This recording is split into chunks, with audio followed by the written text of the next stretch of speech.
My guest today is Grant Robertson. Grant is the founder of 3 Protocol, blockchain and AI solutions for the future of e-commerce and much more. We'll learn all about this today. Welcome to the show, Grant.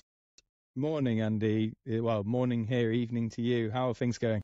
It is indeed evening for me, late evening down in New Zealand. Things are going well. Let's do what we do at the beginning of the show, Grant. It would be great if you could please introduce yourself. Love to hear a little bit of your personal and professional backstory.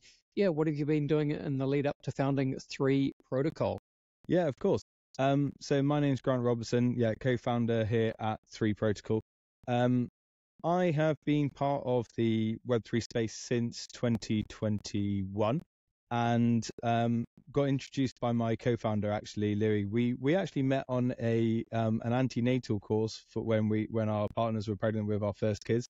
And we were sat in, unsurprisingly, the pub one day, and he started talking about these things called NFTs and began to talk to me about it, began to tell me more. And I was fairly instantly hooked. He had to put up with all of the what's a wallet, how do I sign in, what do I do with all of this, all of the onboarding stuff that we do for each other now. And then things move forward. And I personally, at the time, working in education and running a digital marketing business. So I'm a university lecturer in business and marketing. Also ran a web design business. Then Louis and I started Jobs3, which was a jobs recruitment platform. I say platform, it was a relatively simple jobs board. And after a while of running that, we realized that there was a lot more to what we could be doing if we actually integrated blockchain technology properly, if we began to look at the needs of the space, of the sector, and our ideas grew and grew and grew. And that's how we are with 3 Protocol that we see today. No doubt we will dive into. So yeah, looking forward to it. All right. Well, yeah, I think we should do exactly that, Grant. So I can see, I was actually just looking through your Twitter, and one of the ways that you talk about 3 Protocol is, you were talking about how the vision, and this is quite a nice sentence actually, you said the vision is to modify current paradigms of online marketplaces through decentralization. So that's a nice sentence, but it's kind of, I think the next thing you said was, in fact, but what does that even mean? So my question to you, Grant, of course, is I think you better unpack that a little bit. Yeah, what are we doing to modify the current paradigms of online marketplaces? And of course, how are we going to decentralize that? What does that bring to the table? Yeah, okay, great question. What we're building at 3 Protocol is essentially a series of cryptocurrency-based fraud-resistant e-commerce tools with the aim of making cryptocurrency a genuine form of global payment method. We're doing that through 3 core pieces of technology.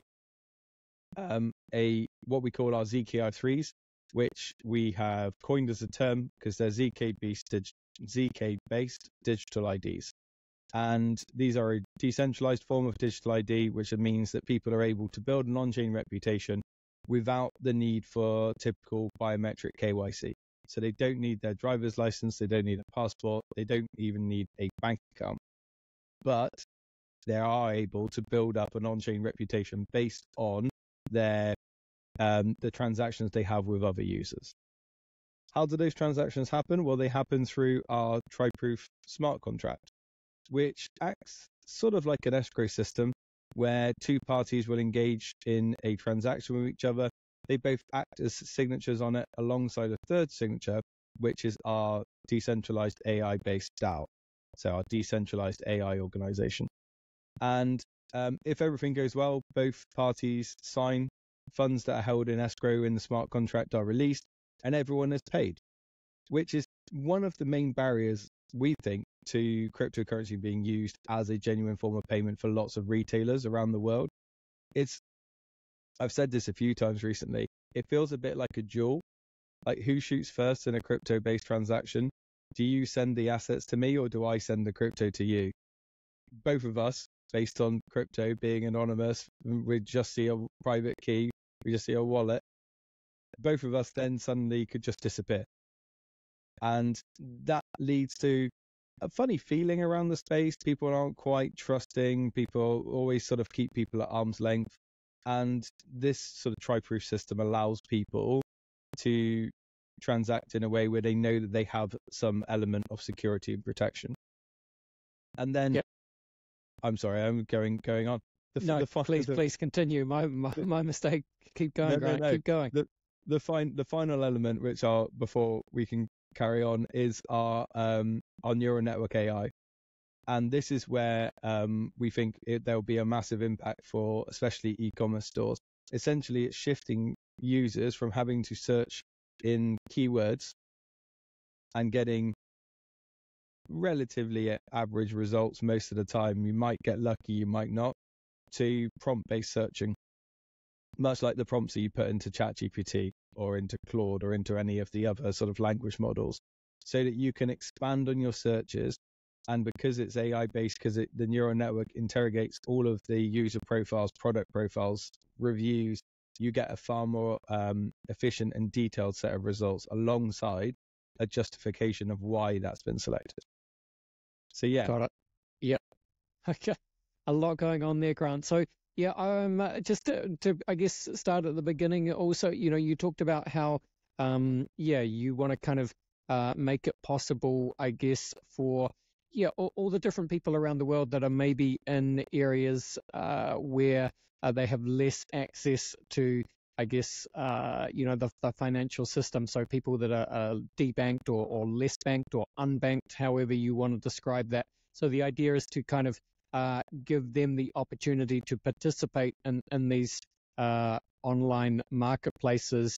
And you used the words, on-chain, an on-chain, I guess, reputational system, right? So just explain how that works and why that is going to help the unbanked participate. Yeah, excellent question. There are 1.4 billion people around the world who don't have access to a centralized bank account, be that through lack of access, or be that the two terms are the unbanked, people who have never had access to a bank account and are struggling to access it for whatever reason that might be, and the debanked, people who have been willingly or unwillingly stripped of their bank account.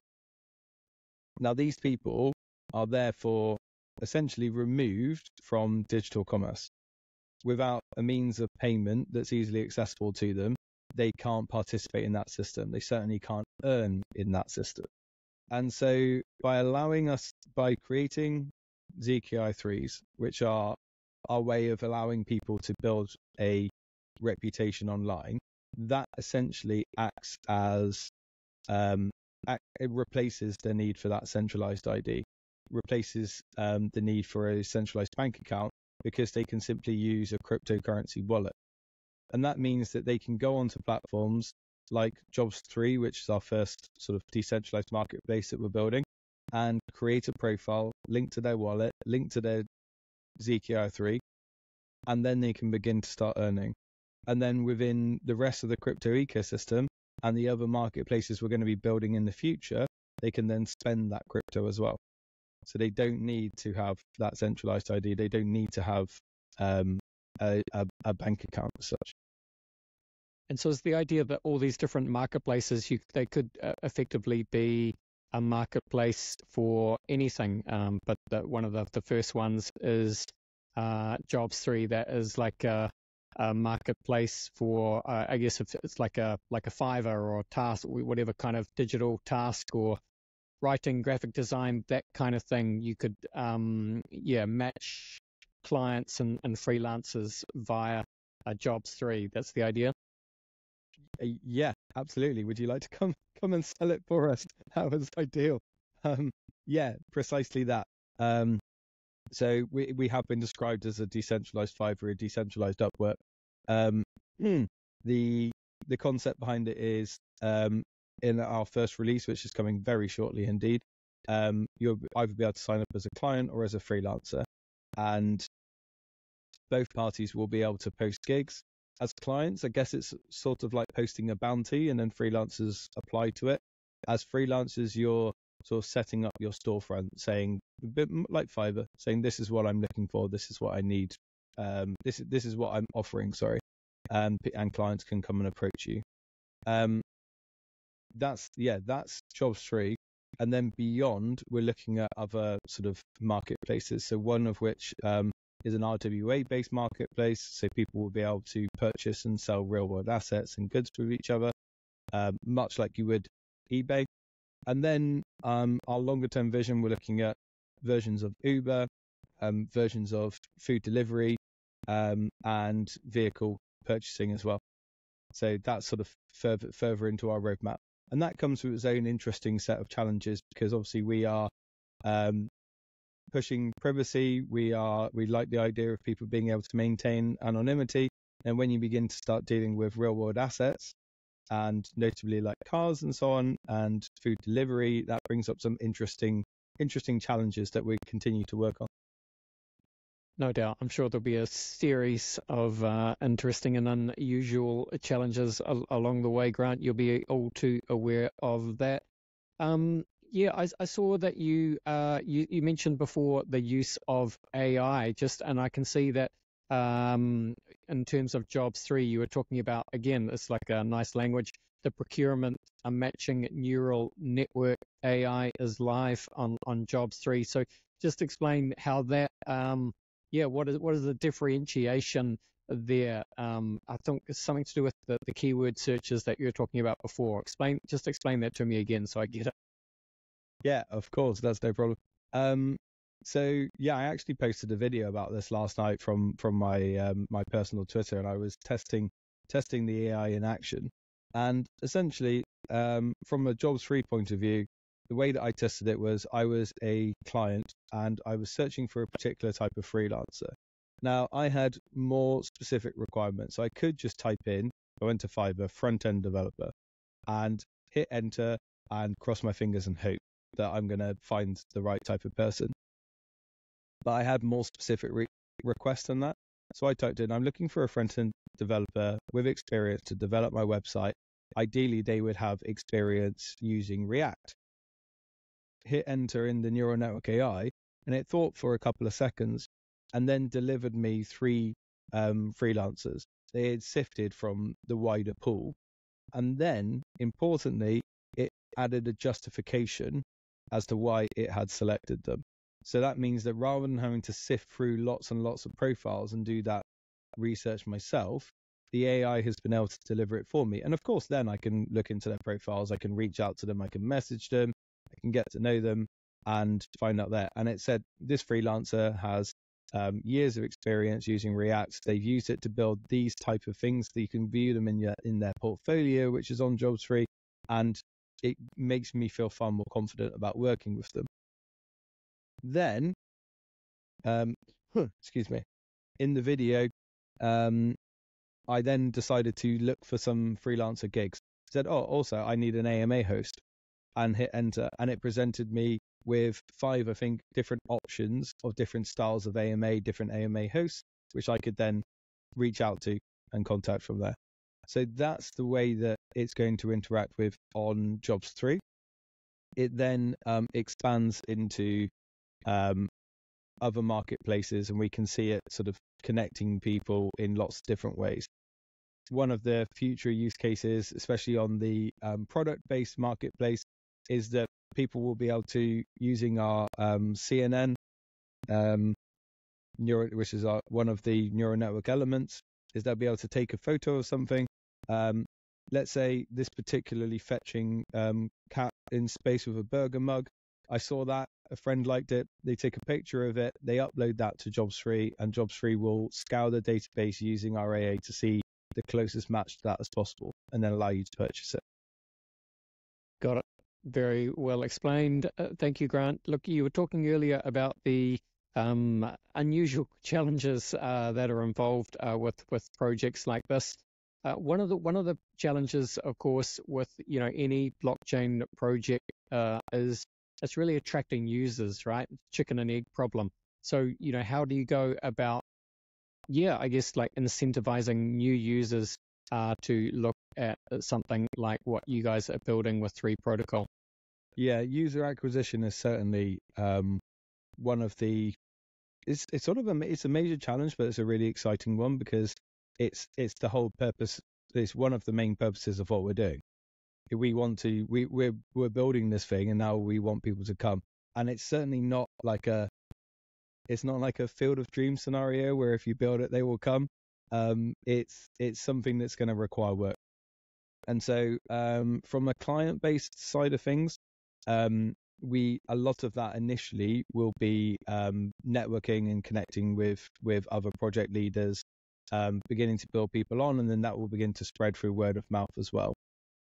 From the freelancer side of things, we're going to be launching, and this applies to clients as well, but we're going to be launching a referral-based scheme, which will allow people to invite as many people as they like, and then they will take a cut of any platform fees that their referred party pays in the future for life. And at the moment, that's set to 10%, and platform fees for sellers are set to 10% of the gig price. So let's say someone charges a gig that is $1,000. The platform fee is $100, and you would get 10% of that for referring that party. So it's if people have got large networks of freelancers and they invite, I don't know, 100, 200, 300 people to the platform, they all start using it. That's actually quite a substantial amount of fees which are coming back to you simply for referring them. And that's how we can see sort of it growing exponentially. And that applies to clients as well. So the referral scheme's open to everyone. And then we'll keep that under review as we move forward. And it's also worth saying that because we're a tokenized platform, holders of our 3 token will also be incentivized to use the platform because they will receive a reduction on their fees if they transact using 3. Yeah, got it. Okay, well, I'll come back to that 3 token in a second, but looking through your light paper, and I can see, Grant, that, yeah, in terms of the market analysis that you're talking about, yeah, I mean, you're really saying that the potential addressable eventual market is, all cryptocurrency holders, anyone that uses, freelancing platforms such as, what we were talking about before, Fiverr and Upwork, and so on, anyone who uses Uber, or in fact, Uber Eats, perhaps even anyone that uses an online retail or auction platform such as eBay. You're starting to talk about a lot of people. That is a large addressable potential market, Grant.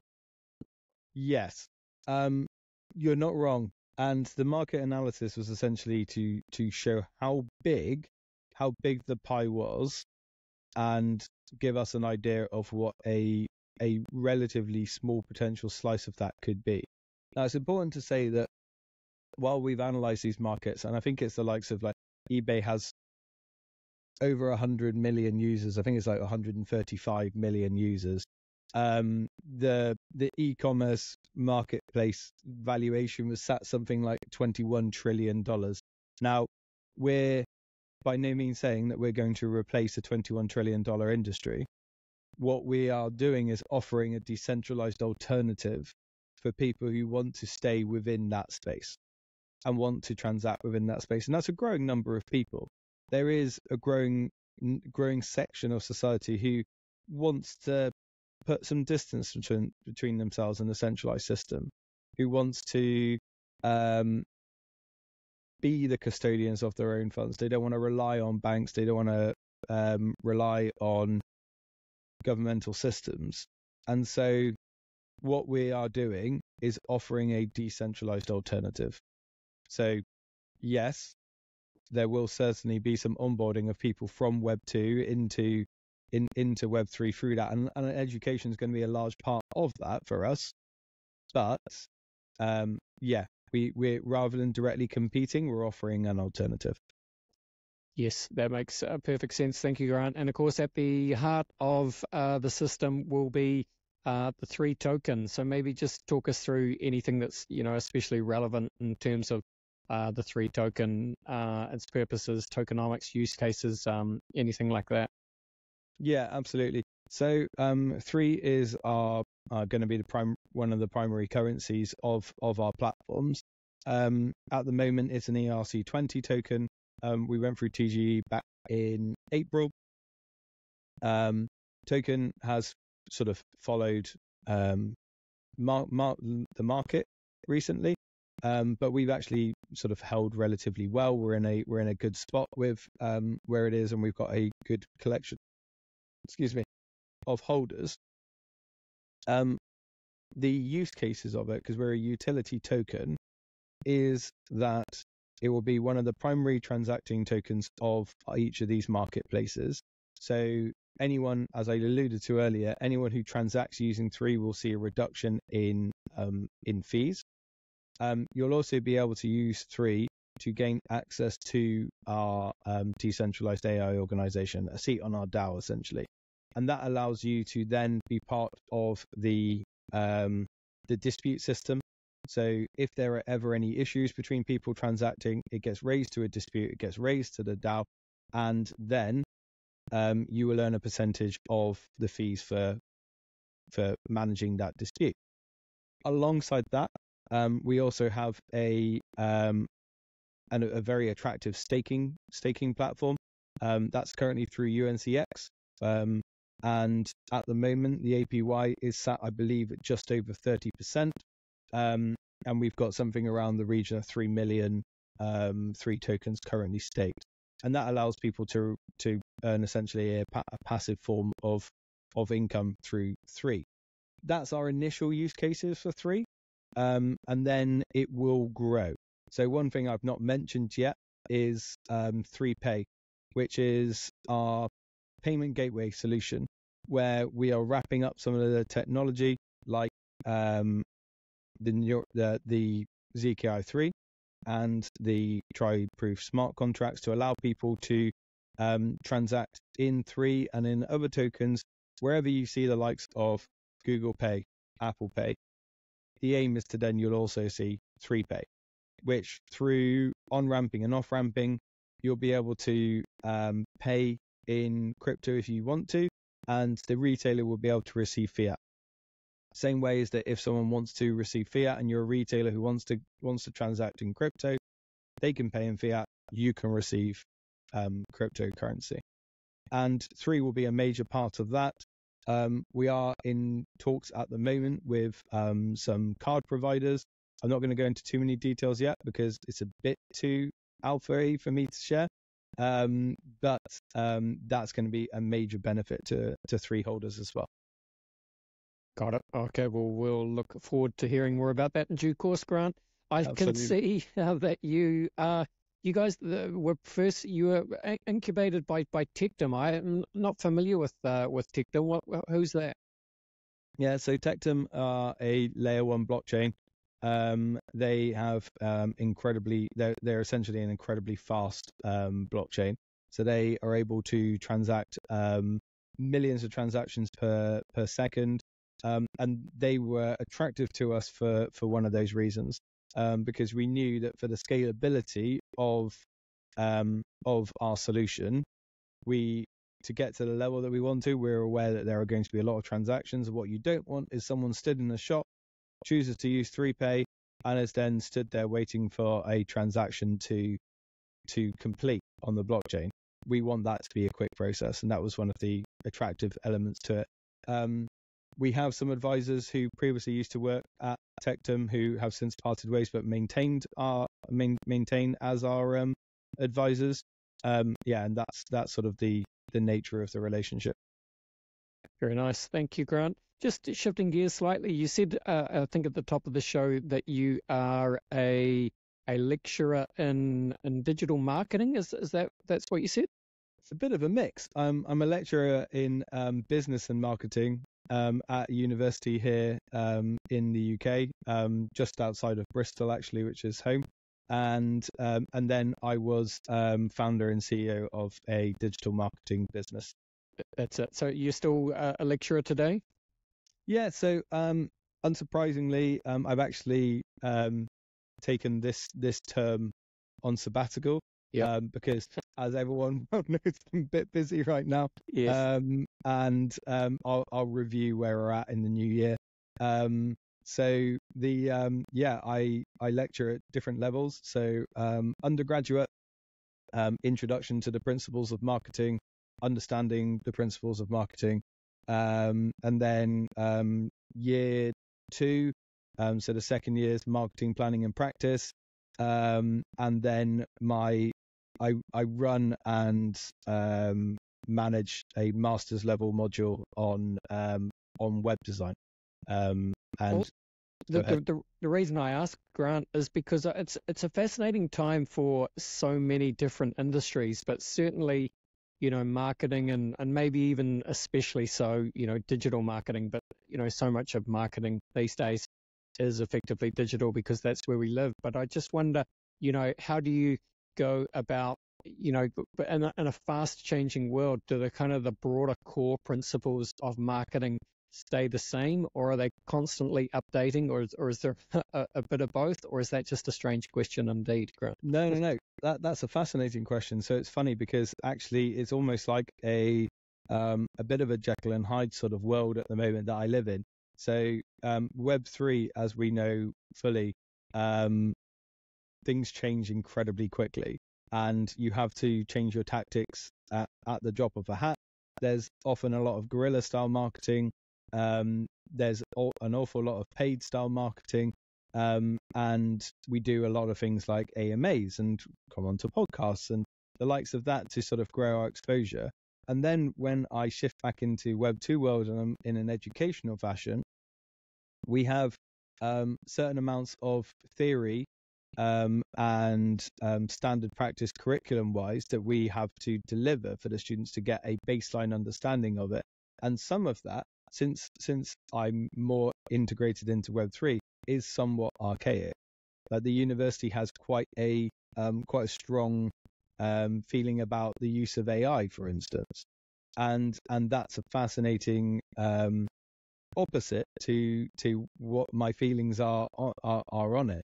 So Yes. when I see students using AI, especially, I say that's absolutely fine. You'll use it as a tool though, rather than a replacement for your learning, because the students who simply put the question into ChatGPT, copy and paste, the obvious question is, okay, but you're here to learn. That's why you're here.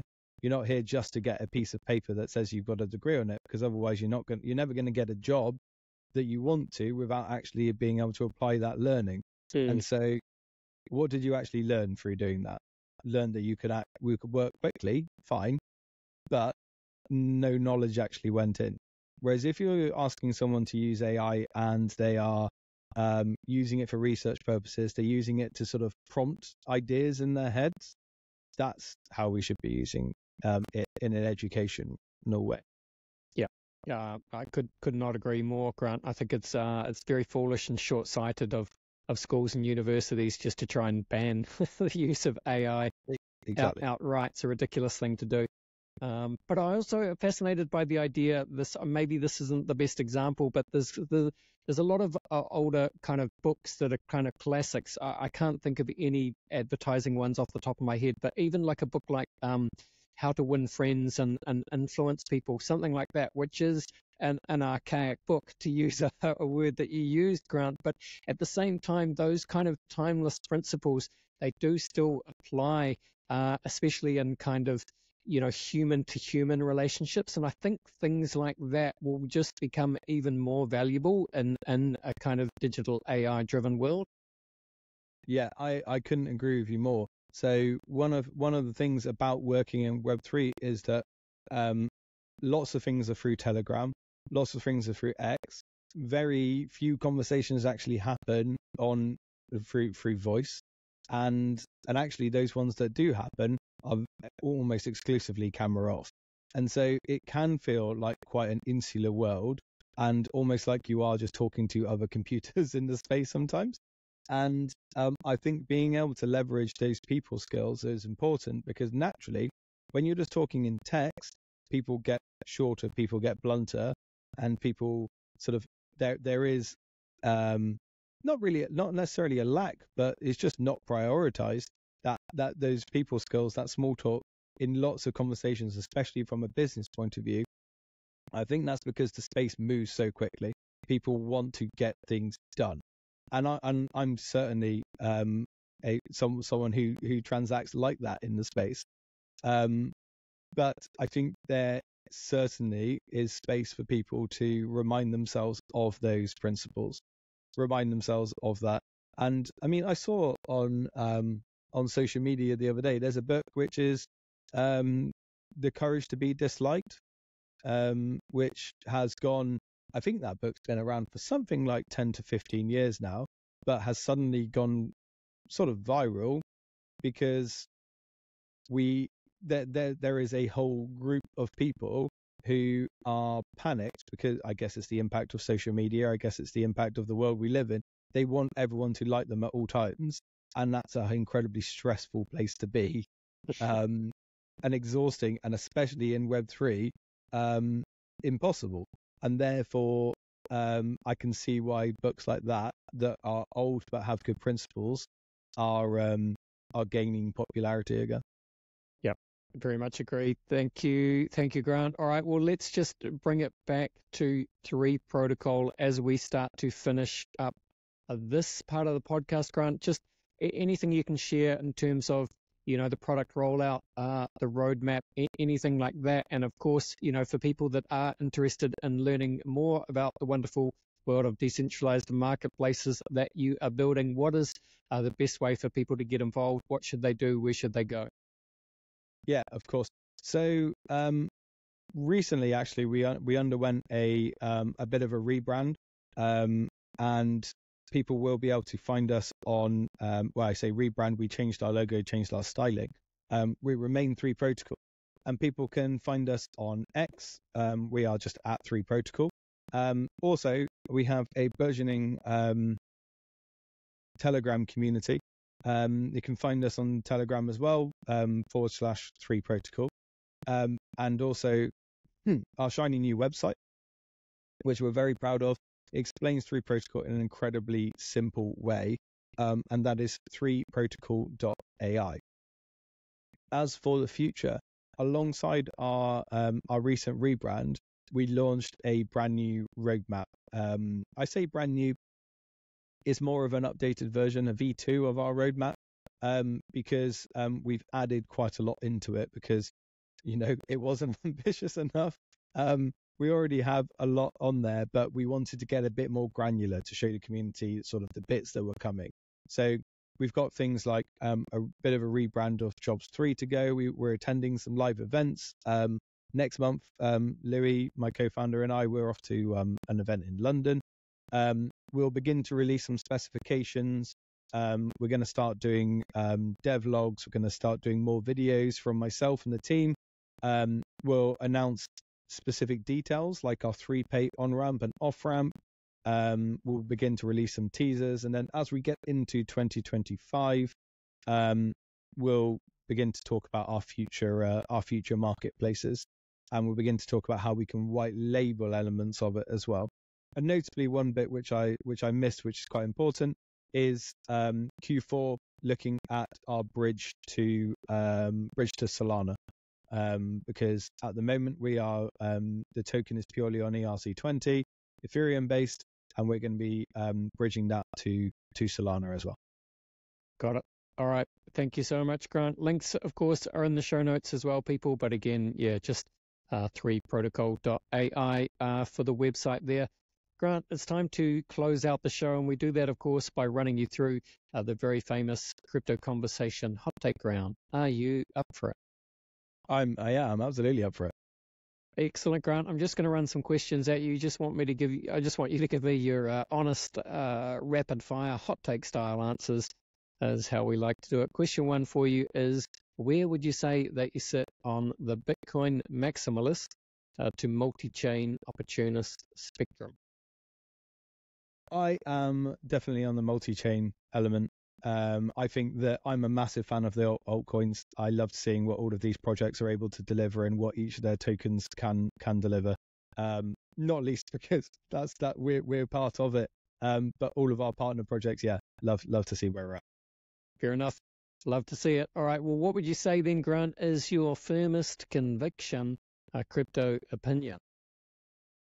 My firmest conviction that decentralization is a necessity for the world that we're beginning to live in. I am seeing more and more use cases and needs for decentralization and step away from a centralized system. I like it. Very well said. Grant, Bill Gates famously said that we tend to overestimate what we can accomplish in 2 years and underestimate what we can accomplish in 10. 10 years, of course, is a very long time, especially in crypto. But look, anything you like here. I guess I'm thinking more really of, Web3 protocol, decentralized marketplaces. What does it all look like in 10 years' time? In 10 years' time. So in crypto, that's roughly a century. Indeed. So great question. Where will we be? I think we'll be in a place where people will be used to transacting in a multitude of different currencies. People will, I think that the centralized fiat systems will be an option, but not the standard. And I would see it as simple as people tapping cards and clicking a button on their phone to be able to seamlessly deal with cross-border remittance and have a more sort of global connected place. Absolutely. Sci-fi author William Gibson famously said that the future is already here. It's just not evenly distributed. With that in mind, Grant, can you think of an example of the future being here right now, but most people aren't aware of it? These are great. I love these questions. AI is where I'm at because we are still massively in an echo chamber. People who use AI and talk about AI talk to other people about AI, but it's like a real echo chamber. And I'm just like, AI's everywhere. Everyone's talking about AI. I feel like I'm barely catching up. And then I'll speak to one of my friends who's outside the space at the pub, and I showed someone ChatGPT the other day for the first time, and it blew their mind. And I was like, this has been around for a couple of years now, and that's it. The future's here. People are using it. People are dealing with it every single day. I must use AI 5-10 times a day, and other people are still just beginning to hear about it. Yeah, I very much agree. I'm kind of, I don't think I'm even embarrassed to admit that, the relationship I have with with ChatGPT is more intimate than most of my human friendships at these points, and I'm sure it's the same for any, regular user, because just it's the way that you share things, just because of, the information that you want to find out. It's just a natural relationship with your digital friend, really, isn't it? Yeah, absolutely is. Brings us nicely to our final question, Grant, which is, what is your favorite science fiction book, film, or TV show? Great question. War of the Worlds by H.G. Wells. That's a sharp intake of breath. Yeah, no, just, great selection, Grant, because I used to have the, the kind of triple gatefold vinyl. I've got that downstairs. Yes, incredible artwork on that thing. Yeah. Yeah. I mean, I was introduced to that by my dad, and I must have been 6-7 years old. So we're talking 30 years ago now, and I could still, to this day, probably sing word for word the lyrics to Thunderchild, and it's just a phenomenal piece of work. The artwork, as you say, is fascinating. The stage show is, I've not been able to get to it yet, but it's meant to be absolutely incredible. And they of course did the re-recording with Liam Neeson doing the voice of the journalist, which was yeah. I'm gonna have to listen to that today. That's the soundtrack to my working day. I like it. Yeah, and I'm just refreshing my memory on the details. So of course, War of the Worlds, first published by H.G. Wells, written between 1895 and 1897. So, and yeah, of course, famously when it was broadcast, people Radio. really thought that it was actually that it was all over and the aliens were landing, didn't they? Yeah, absolutely. Caused panic across Central America. Yeah. All right. Well, excuse the sharp and take a breath, but that was a great selection, Grant. So I enjoyed that. Thank you very much. I enjoyed having you here on the show. It was a pleasure to meet you. Thank you for coming and spending some time with us. Just to close it out, tell people where they can find you on Twitter, on X, wherever else you like to hang out. And again, just shout out the 3 Protocol websites and so on. Of course. So we are at 3 Protocol on X. We are Telegram. It would be /3 Protocol. And our website is 3protocol.ai. We would welcome new community members with open arms, especially in Telegram, where you'll be able to interact with myself and the team, just like you would anyone else. So yeah, we would love to meet new people. Awesome. Thank you so much, Grant. All the best, and bye for now. Pleasure. Thanks, Andy.